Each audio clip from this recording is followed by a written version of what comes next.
My mom would be at all my sporting events. Let's say I was playing football, okay? My mother would be on the sidelines, and if the play on the field started going one way, my mother would run along like, Mark, get him! I'd be like, oh my gosh. I'd get in the huddle with the other guys. They go, Mark, is that your mother? I go, no, I never saw her before in my life. See, the greatest gift my mother ever gave me, she believed in me. I have overdosed on drugs on 3 occasions where I should have been dead. But I believe I was kept here for a reason. You show me your friends, I will show you your future. How do I know this? I hung out with losers, and I became the biggest loser of them all because I gave up everything I dreamt about as a little boy because of who I chose to surround myself with. My friends would drive me home at 2, 3, 4 in the morning. We'd be drunk and high, laughing in the car.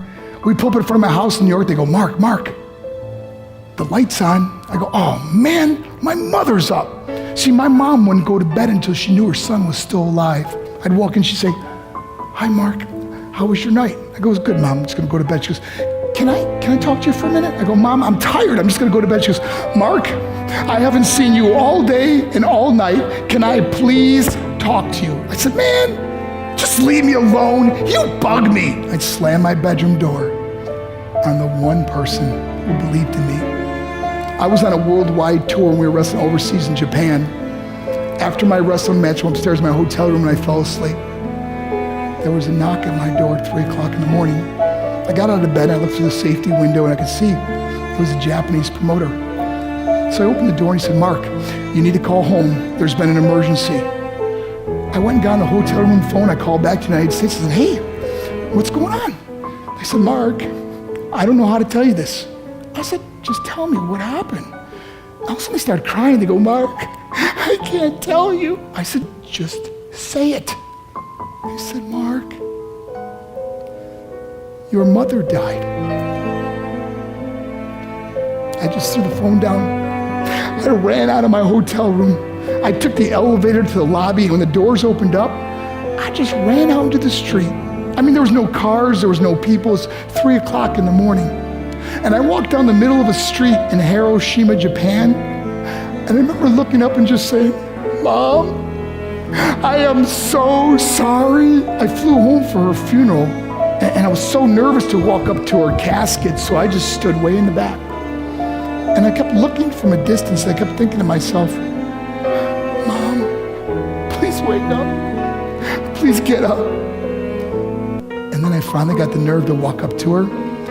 And as I got closer, I could see my mom for the first time. I mean, she was so beautiful. She was dressed in white. I mean, she looked like an angel. And I just stood over it. I said, Mom, you are my hero. Everything I am, everything I hope to be was because of you. You loved me so much. You gave me a life. You're the only one that ever believed in me. How did I repay her? By getting drunk, by getting high, by getting stupid, by hanging out with losers. For what?